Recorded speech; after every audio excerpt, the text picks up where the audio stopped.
just like you guys had won on Saturday? Yeah, this week we've been able to break it down a little bit more. So it hasn't been intense grind for all of the practice days. It's been a little bit of let's work on this part of the offense, let's work on this part of the defense. So we didn't have to necessarily do it all macro. So I think we've been doing a little bit more micro attack to their offenses and their defenses. But yeah, I think the team is, we're supposed to prepare the same way every team, to be honest with you. So, and we had, San Francisco was just, one game back or whatever before going into the weekend last week, and Santa Clara we knew was better than their record maybe indicated. So I think our team's been preparing well for everybody. I don't necessarily think that I need them to be extra keyed up. I think that having them focused and preparing like we prepare for everybody is kind of what we're looking for right now. You had a mock Fowler out there. What challenges does she present? I mean, she can score at all different levels. She's a foul problem. She draws a lot of fouls. She's very skilled at drawing those fouls, and she's out there a lot. So I think she can put them up in bunches. She's a good cutter. Her and Haley have been playing together for a long time. I don't know if they played together before they came to Portland, but they've certainly spent a lot of time on the floor with each other now. So they just kind of like wink their left eye a little bit, and then they go one direction or another. So I think she's very, very good player who we're always focused on ever since she's gotten to Portland. People who have been around this area for a long time know Maisie pretty well. She's really come into her own this year. Just what challenges does she pose as well on offense for Portland? Well, she's just so physical and strong. Her size is a problem.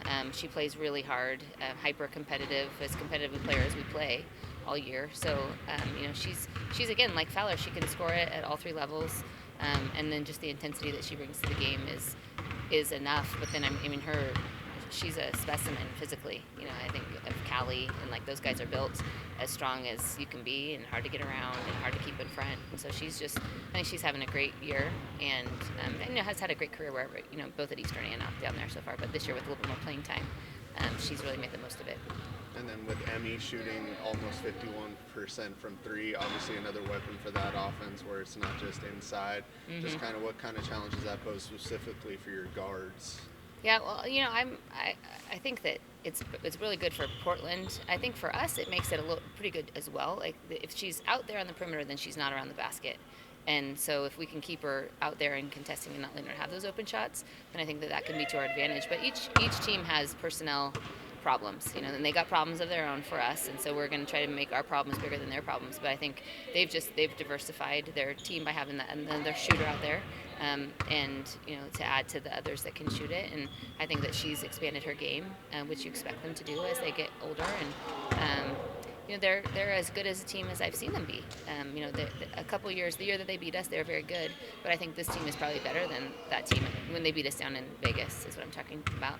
And so I think this team is better than they were back then, and they're better than they were last year, and hopefully we are too. San Francisco and Santa Clara were two really pesky, gritty teams. Got under your skin a little bit. Is there any carryover from those games going into a game against Portland, or is there any kind of similarities there in the way? Just that it's going to be intense. I would say the defense is totally different. Both those teams were very skilled in drawing fouls, and Portland is as well. So I guess you can say that. But I think pretty different as far as the inside attack. Veteran, all three teams pretty veteran now, so that would be the similar tenet.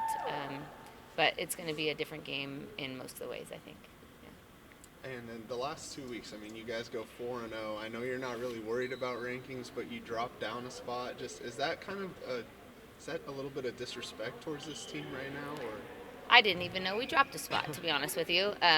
But it's just, we're trying to educate the people who do the voting, and if they don't see it that way, then they don't see it that way. I know a lot right now. You get to this time of year, and a lot of people who are ahead of us are beating up on each other. And there's several of them, and right now with us only having one team who is in that top 25, I think that there's not a lot of respect for the league from people who don't know the basketball and who don't take the time to watch and see that really I would take a lot of teams in our league over a lot of the conferences that are bigger or more often on TV or have a bigger building. I don't know what you want to call it, but not everybody knows that. So we're just going to keep focusing on being our best us and not worry about that other stuff. having Wolfie back in here as your mock Weaver today, how cool was that? Just seeing her get back on the floor. Yeah, I love having her around. Every time we can practice on a Thursday, that's because she doesn't work on Thursdays. Then we'll take her, and especially till we get the students back, she did a pretty good job as a fouler for majority of the day. Obviously, you've had to deal with some injuries, and those are always unexpected. But are you where you thought you'd be when you look at the play on the court at this point in the season?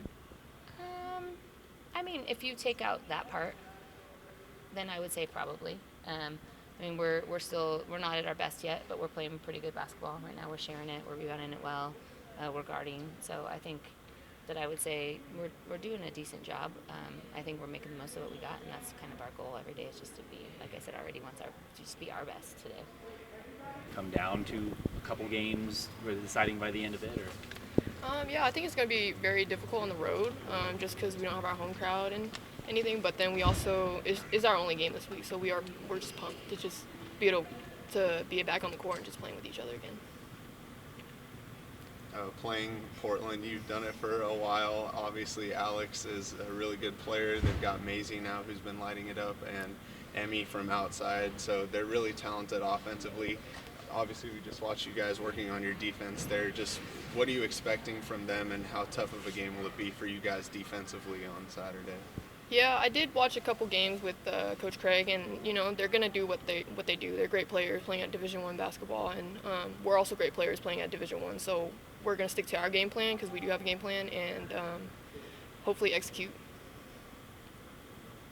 Obviously, you guys are riding the momentum of a 9-game win streak, but if you can come out of this road stretch, extending that in 3 straight road games with the win, how huge would that be? That would be very huge, especially at Portland. Again, difficult to play at like any road games. We love playing in the Kennel here with the home crowds and stuff, and so just going to be a big win if we can get it. Is there something to a challenge of like winning on the road, like wanting to win those games a little bit more, quiet crowds and stuff like that, and knowing it's going to be hostile, and you guys are obviously the big target here in the league every season almost, so? Every single game I feel like we approach the same. Either if one person in the crowd or if there's thousands of people in the crowd. And so we also represent Gonzaga on our chest, and it's like we every away game we're just going to have to show what Gonzaga basketball is about. I know you guys aren't worried about the rankings right now, but going 4-0 over the last 2 weeks, you guys dropped 1 spot. You didn't move this week. Is that a little bit of disrespect? Is that something that maybe puts a chip on your guys' shoulder heading into this stretch? Honestly, I'm used to being disrespected, so it's nothing new. We're just gonna have to continue to prove ourselves, and once it comes tournament time, we'll prove ourselves that Gonzaga's supposed to be on top. Anyone else? Thank you. Thanks. Thank you so much. Thank you.